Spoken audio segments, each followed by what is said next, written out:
Excuse me, Mr. DJ. Hey, check this out. We got a great show coming your way. From the ECSI Sports Studios, the #1 sports information program in America, the Breakfast Bankroll, with your host, the sports broker, Jeff Dawson.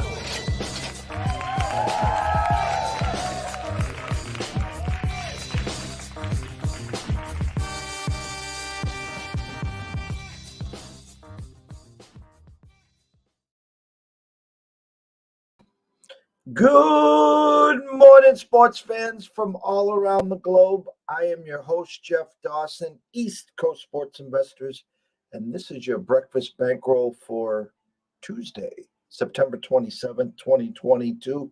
Our weekly trip over the Sagamore, down Route 3 to 93 with our special guest, Mr. Julian Edlow from DraftKings. Busy day today, as I just tweeted out, a bunch of shows, morning, afternoon, and late evening. First of all, thoughts and prayers going out to Florida, guys. Again, still time to move a little left to right, but my partner in crime, Scott Webb in Tampa, looking like a direct hit. Don't be a hero, guys. Board him up and get the hell out of Dodge, will you? And live for another day. But without further ado, I love to talk locals with my co-host here. I like to call him my co-host, Julian. We got a lot to talk about before we dig into the market. So let's bring him on, the one and only Mr. Julian Edlow. How we doing, Jeff? Doing great. How are you, Julian? Not too shabby. Another week. Yeah, before we dig into the NFL, the college ranks, I'm sitting high above courtside. I like to talk locals with you. Let's dig right into the Celtics. Breaking news late last week. Ime Udoka, suspended for one full season. We still don't know the whole story. Sounds like the Globe knows the story. TMZ's on the prowl. Initial thoughts. I think my initial thoughts are pretty in line with everyone else. It's an unfortunate situation for the Celtics. It probably sets them back a little bit, although I do like Joe Mazzulla. He doesn't have the experience. I think he has everything else that they need in a head coach. But yeah, Udoka got caught doing something that he shouldn't have been doing. We don't know exactly to the extent. It's absolutely more than, just having an affair with somebody within the organization. There was some wrongdoing at some point in time that obviously is the cause for the suspension. And it hit close to home for the Celtics in ways of people around the team. So it's unfortunate that it happened. It's 100% on Udoka, his fault for putting himself in that situation. But I'm more curious how the Celtics move past it. And I think that it just puts another reason for the team to have a sluggish start out of the gate, having a 34-year-old head coach, taking them into the start of the season. But I don't think this matters more than Gallinari's ACL tear. Hopefully he's good in March, April, May.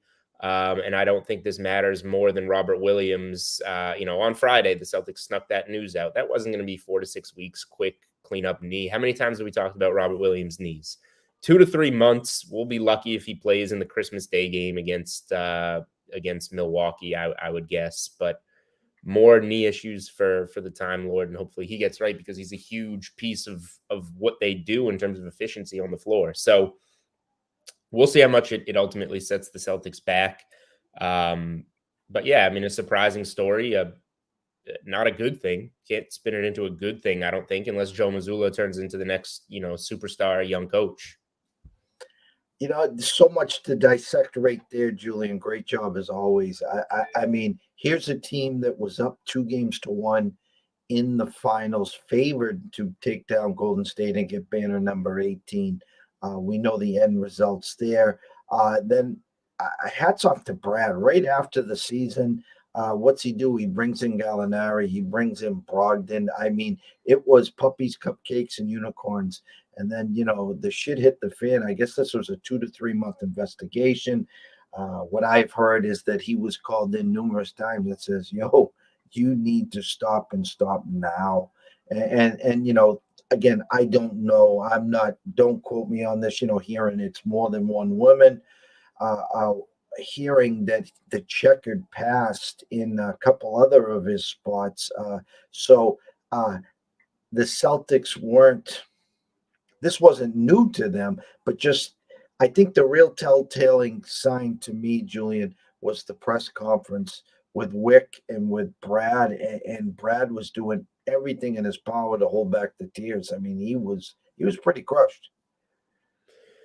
Yeah, I mean, it was his first year as general manager of the team, and everything went, other than ultimately closing out the finals, everything went his way. He looked like an improvement over Danny Ainge, and now I don't think there's any character questions about Brad Stevens, but there's now questions about how well he can, vet a head coach, what they knew, what they didn't know about Udoka coming into this situation, and if they handled everything okay. But yeah, I mean, rather than even speculating about anything, I think what we did learn from the press conferences that Whit Grossbeck said that there were multiple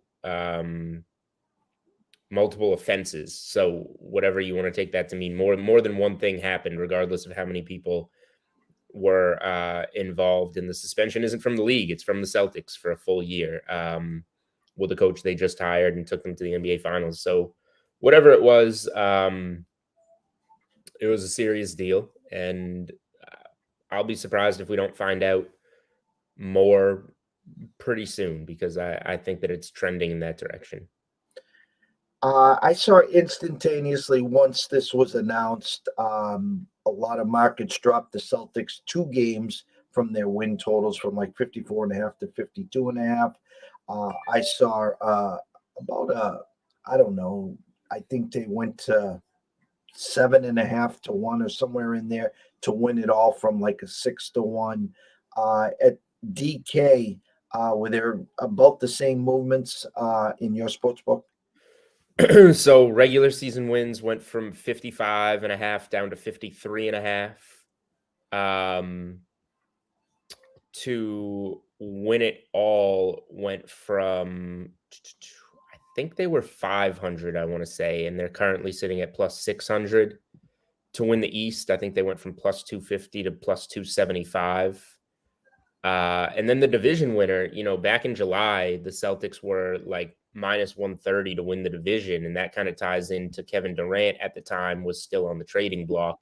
Then they moved to even money around when Durant said that he was going to come back, or the Nets and Durant agreed he was going to come back. Now the Celtics are plus 135 to win that Atlantic division.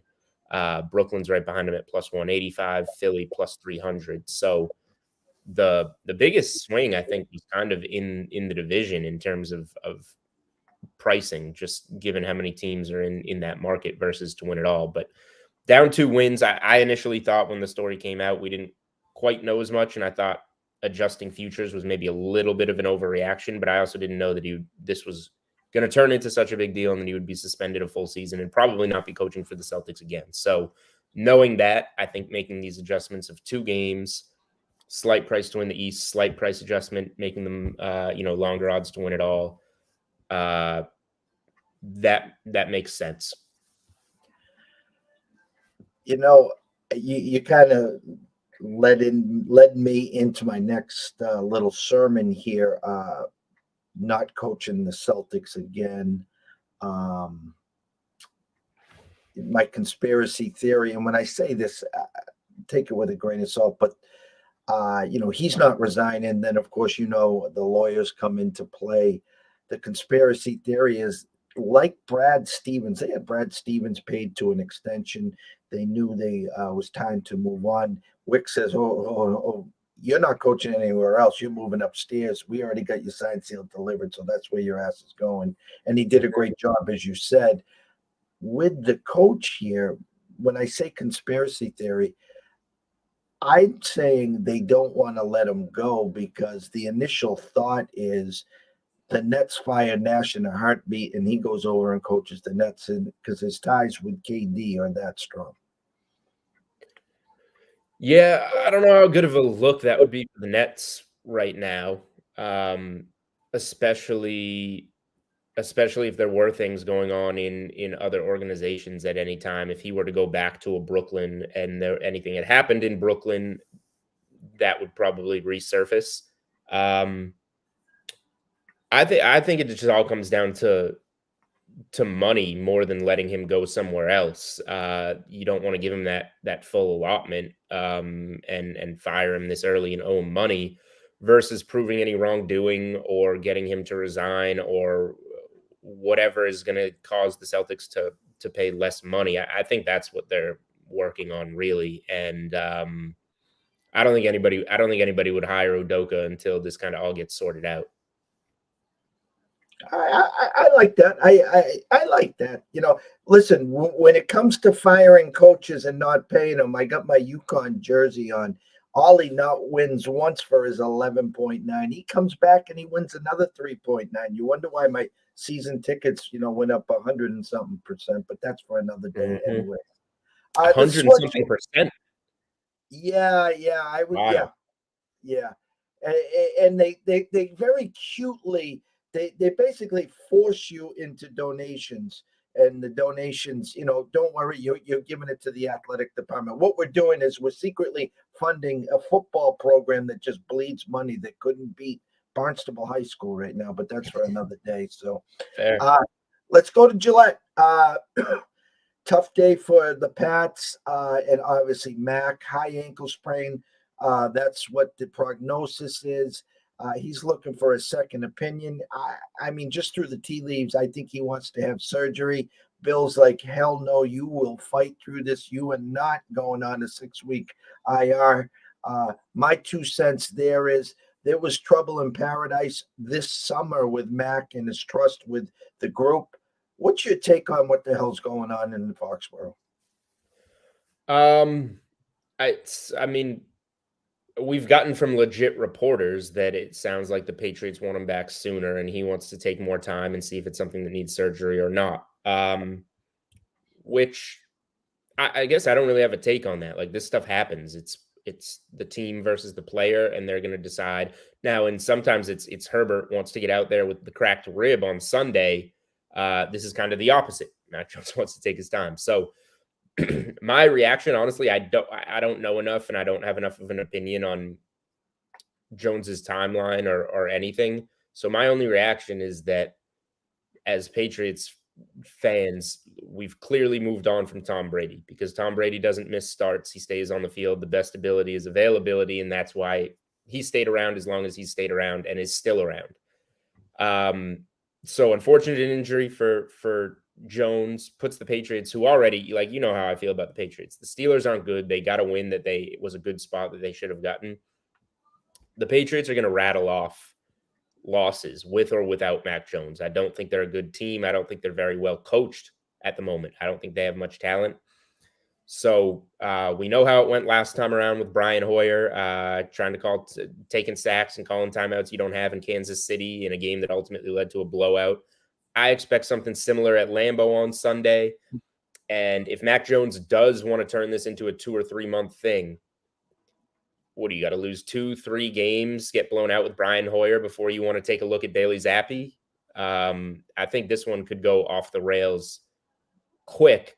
And your preseason prediction of who's going to be last in the division, the Patriots or the Jets, could wind up having some life to it. I hope it's the Jets. I have them under their 6 wins, but we'll see. This could get really ugly. And it's funny though, after the Lambeau, they'll be 1-3. Everyone's assuming their next 4 games are kind of sort of winnable. I mean, I don't right. have That's the only issue. Like, they don't have a hard schedule right away, so they could survive, and then that's even more reason to try and push Jones back in after a month. But if it does go bad, then it's really gonna spiral. I was looking at, before we went live, I was looking at some social media and Twitter, And you talked about Zappy. Knowing Bill, there is no way in holy hell he wants to turn the leashes over to Zappy, in my opinion. I Now, don't think so either. Okay. All right. But at the same time, you don't want to. But how long? Let's say you do. What are they? They're 1-2. Let's say they do wind up 2-5, 2-6. Like, is there a point? And Mac Jones gets surgery. Okay. Is there a point that you go to Zappy? Well, there it is. Let's see what we got this season is done. Yep. Week 3 completing the books in the NFL. Week 4, I guess, if you want to call it in college. Give us what you saw, how your tickets went in college, how your tickets went in NFL as we get ready to preview this week.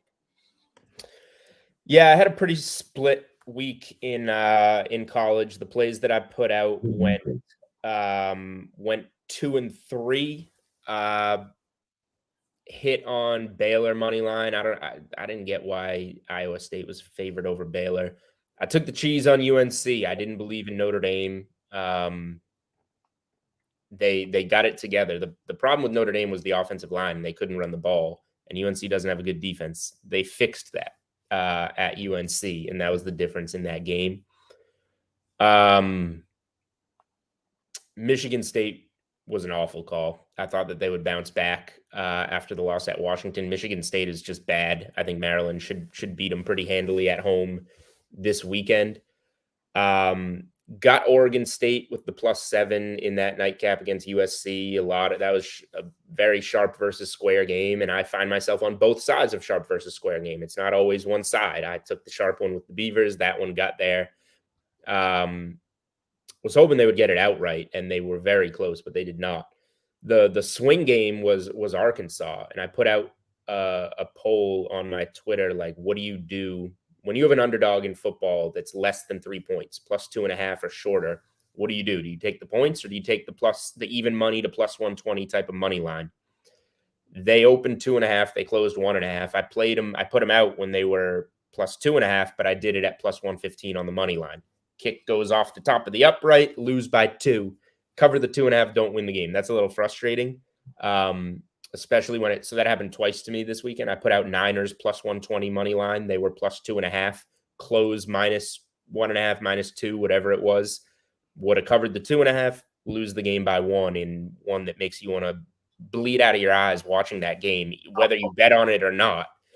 But yeah, getting those sides, and I'm curious. I'll ask your opinion since I put the poll out on Twitter. It closed 52%, and a few hundred people voted on it. 52% said that they play the money line in that situation. 48 said they take the +2.5 points or less, whatever the spread is. So that was interesting how close it was. And then a couple of people responded, you do both, split your bet in half and do both, which isn't a bad answer either. I probably should have included that in the poll. But yeah, relatively, slight loss on stuff I put out in college. Would have been slight win if field goal goes through the uprights, or if I had the foresight to take the +2.5. But yeah, another pretty good, wild college football Saturday. It's always fun to watch. On that, if you took a poll of the so-called experts, the sharps that get the early lines that you and I and most of the world never see, it's always the plus money, and it's never by the hook. So if I had gotten the 2.5 early, for me, I would suggest buying the hook, taking it up to 3, 4 beats you 3 pushes. Now, when you're in that 1.5 spot, the problem is that they say you got a 2.5% chance to land on 1 or 2. So it's damned if you do, damned if you don't. And I think long term, you probably make more taking the plus money lines. It's just the outliers that don't feel good, right? 100%. I mean, but I'll take it a step further. With the move of the extra points in the NFL, there used to be, 3, 4, 7, 10 with the hot numbers. Well, you see a lot more missed extra points. You see a lot more teams going for 2 with this new index card, which just is a head scratcher with some of these coaches and what they're doing nowadays. So I think that the numbers chart you can kind of throw out the window.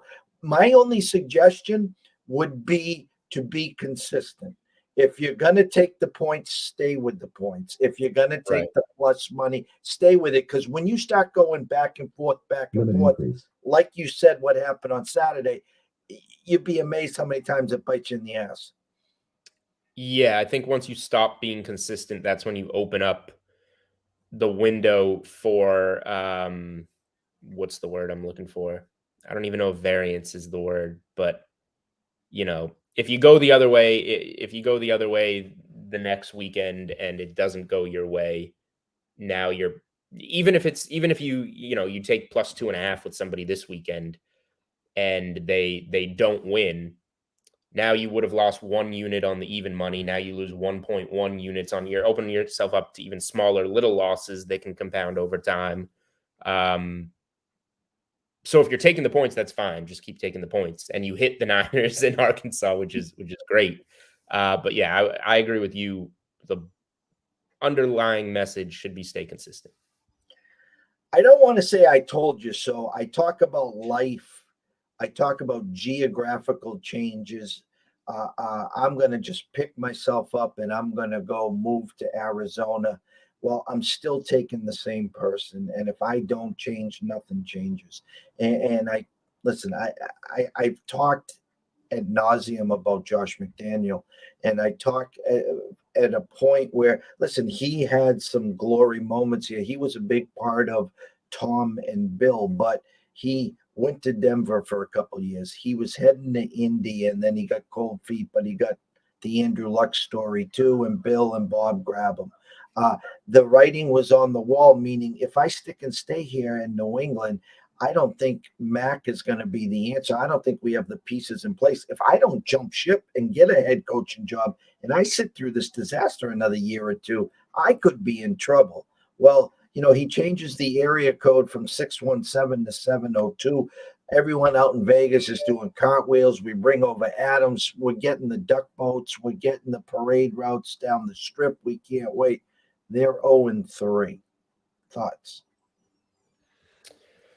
I think that with the Raiders, like we talked for a while, or the debate in Boston for so long, who's the bigger deal, Belichick or Brady?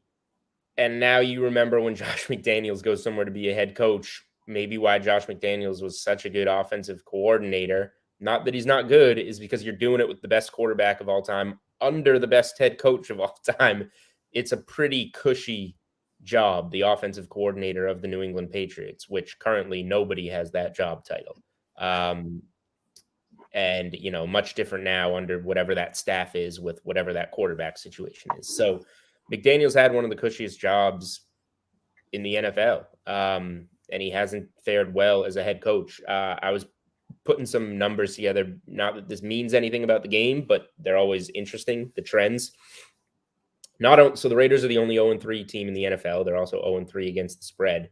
Not only that, the three teams that have beat them, that's all of their only win. Those three teams, the Chargers, the Cardinals, and the Titans, are combined 0-6 in all of their other games, not playing the Raiders.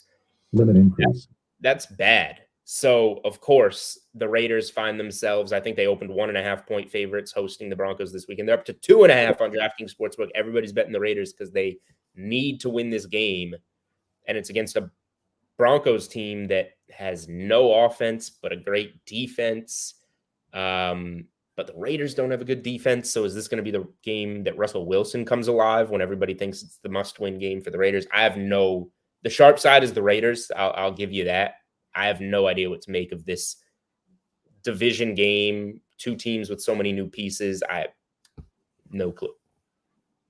Got about 5 minutes left. I know you're a busy man here. I'm good till 11 for you today. So whatever you want to do. Ooh, that's good. All right. So now we got 11 minutes here. Buy you some time. Let's go through the college this week. What you eyeing, what you seeing. As you said, trends are your friends.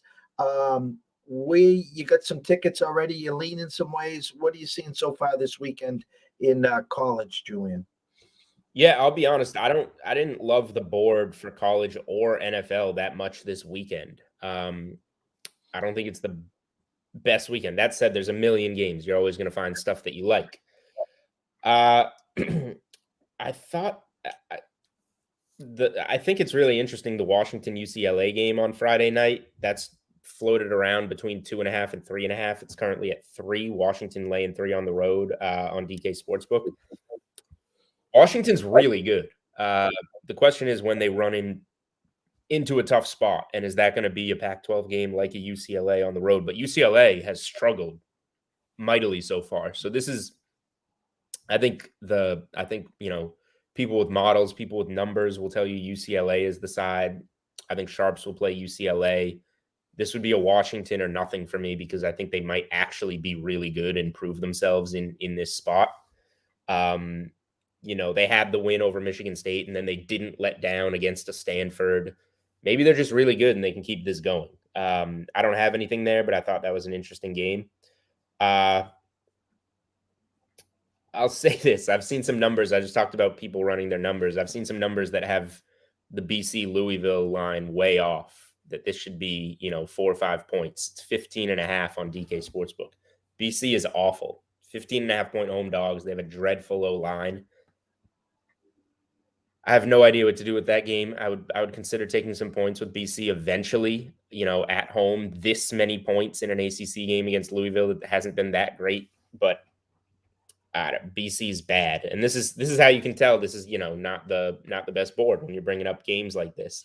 I think Ole Miss beats Kentucky, but that one opened around 3.5. It's up to 6.5. Let me see. Let me get you some stuff. The 3 things that I did put out.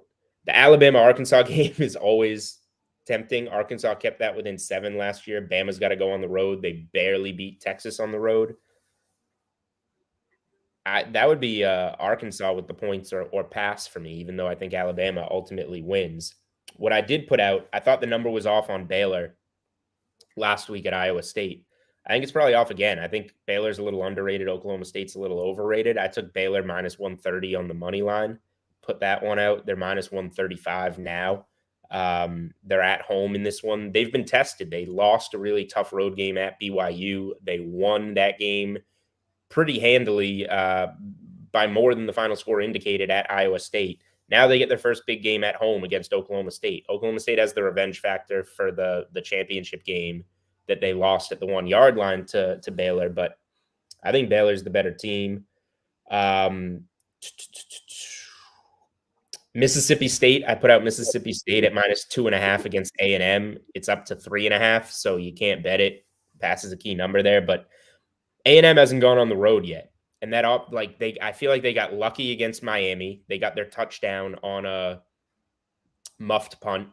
Miami missed 2 field goals. You win that game 17-9 at home.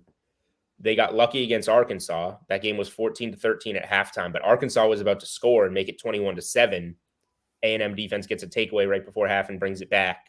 Now it's 14-13. And then you also still could have lost on a field goal that just barely misses. Now they go for their first road game in SEC against Mississippi State, coming off a loss to LSU. You get time off to prep for this game. Spot-wise, I just love this one for Mississippi State to beat A&M. And then the game that I'm really looking forward to the most, mostly because I'm NC State over 8.5 wins. I'm NC State plus 1,100 to win the ACC, just in case. They're at Clemson. NC State won this game in whatever it was, double overtime at home last year. Awful beat in the under. I had the under in that game, and it goes to double OT. And it still lost by like a point or 2 in double overtime.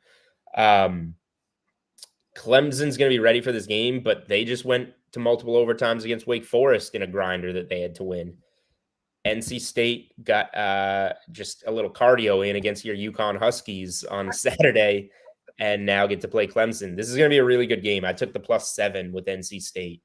I think I don't love Clemson's offense. It's a tall ask to say that NC State wins this game 2 years in a row, but I think keeping it within a touchdown, I think the total's 40.5. It should be a grinder. I think keeping it within a touchdown is well within NC State's ability. A team that they brought back 17 starters from that team last year that was so good. I think that they make that a game.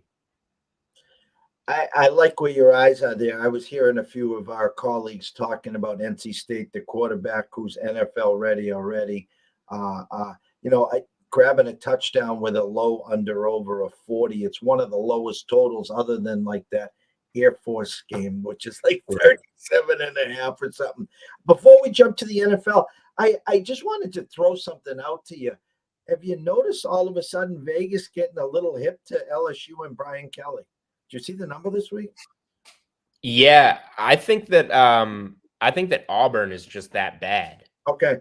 Right? Because they get smoked by Penn State, and then they have the home bounce back spot where they're laying 6.5. It goes up over a touchdown against Missouri. They could have lost that game 5 different times and just won by luck in overtime, pretty much.